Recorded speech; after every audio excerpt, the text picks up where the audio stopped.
সরস্বতী পুজোর পরের দিন অর্থাৎ শীতল ষষ্ঠীর দিন সমস্ত ঘটি বাড়িতে পান্তা ভাতের সাথে গোটা সিদ্ধ খাওয়ার প্রচলন আছে। সেজন্য আপনাদের সামনে গোটা সিদ্ধর রেসিপি নিয়ে হাজির হয়ে গেলাম। আপনারা যেখানেই থাকুন না কেন আপনাদের হাতের কাছে সবজি দিয়েই এই গোটা সিদ্ধ আপনারা বানিয়ে ফেলতে পারবেন। চলুন বন্ধুরা, দেখে নিন আমি কিভাবে আমাদের বাড়িতে গোটা সিদ্ধ রান্না করি।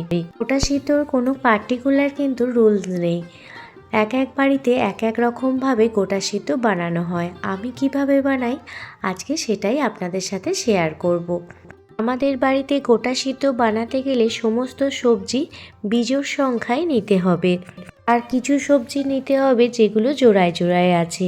এখানে আমি জোড়া মটরশুঁটি, জোড়া কুল, জোড়া শিম নিয়ে নিয়েছি।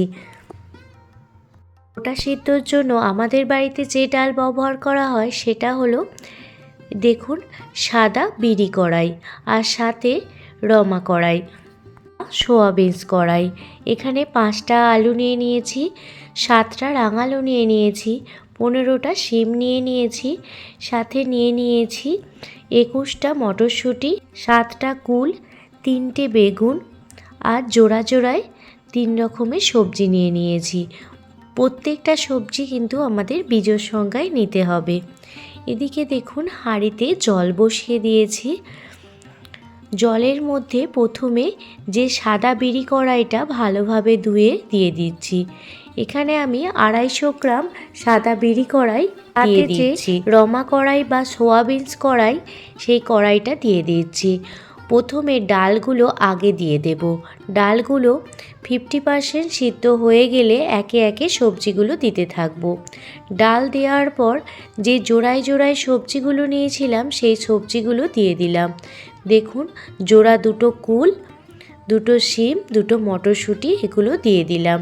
দেখতেই পাচ্ছেন সাদা বিরি কড়াই আর রমা কড়াই ফুটতে শুরু করেছে, আর যখনই এই রকম ফুটতে শুরু করবে আর সামান্য পরিমাণ সিদ্ধ হয়ে যাবে তখনই দেখবেন জলটা এই রকম কালো হয়ে যাবে। এবার একে একে সমস্ত সবজি দিতে থাক। সবজির মধ্যে প্রথমে আমি আলুগুলো দিয়ে দিচ্ছি। আলুগুলো দেবার 10 মিনিট পর রাঙালু দিয়ে দিচ্ছি, সাথে একে একে শিম, মটরশুঁটি, বেগুন, কুল সবই একে একে দিয়ে দেব। প্রথমেই আপনারা আলুটা দিয়ে দেবেন। যদি মাঝারি সাইজের বা খুব ছোট সাইজের আলু হয় সেক্ষেত্রে সমস্ত সবজি একসাথে দিতে পারেন, তবে যদি আলুর সাইজটা সামান্য বড় হয়, যেমন এখানে আমি আলুগুলো বড় বড় নিয়েছি সেই জন্য আলুগুলো আমি আগে দিয়ে দিয়েছিলাম। দেখতেই পাচ্ছেন একে একে সমস্ত সবজি দিয়ে দিলাম, আর শেষে দিয়ে দিচ্ছি বেগুন। বেগুনগুলো এখন জলের মধ্যে না ডুবে থাকলেও কিছুক্ষণ পর যখন সিদ্ধ হয়ে যাবে তখন বেগুনগুলো কিন্তু অটোমেটিক হাঁড়ির ভিতর চলে আসবে। গোটা সিদ্ধ বানাতে আমার টাইম লেগেছিল 1.5 ঘন্টা মতো। গোটা সিদ্ধ বানানো খুবই সহজ। বাঙালির এই ট্র্যাডিশনকে যাতে আমরা এগিয়ে নিয়ে যেতে পারি, তো সেই জন্য আমরা সরস্বতী পুজোর দিন এই গোটা সিদ্ধ বানিয়ে থাকি, আর পরের দিন সরস্বতী পুজোর পরের দিন শীতল ষষ্ঠীর দিন পান্তা ভাতের সাথে এই গোটা সিদ্ধ আমরা খেয়ে থাকি। সিদ্ধ একদমই বানানো হয়ে গেছে।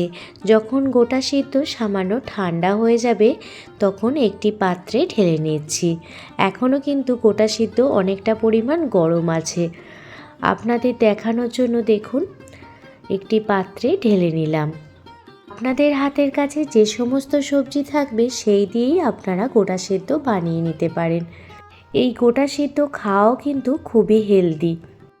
কোনো রকম মশলা ছাড়াই এই গোটা সিদ্ধ বানানো হয়, খেতে কিন্তু ভীষণই ভালো লাগে। গোটা সিদ্ধ তো একদমই রেডি হয়ে গেছে, আর আমরা কিভাবে গোটা সিদ্ধটা খাই সেটাও আপনাদের দেখিয়ে দেব। গোটা সিদ্ধ বানানোর সময় কিন্তু কোনো রকম লবণ ব্যবহার করা হয় না। প্রথমেই দেখুন একটি প্লেটের মধ্যে রাঙালু নিয়ে নিয়েছি।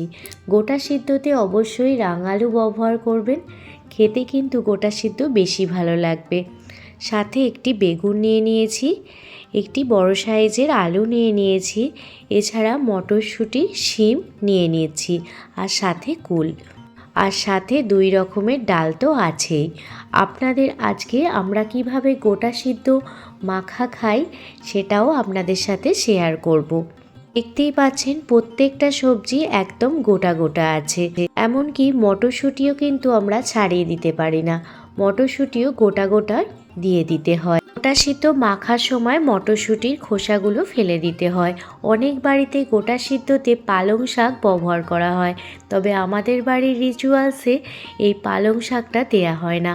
আপনারা কিভাবে গোটা সিদ্ধ বানান অবশ্যই কিন্তু কমেন্ট করে জানাবেন।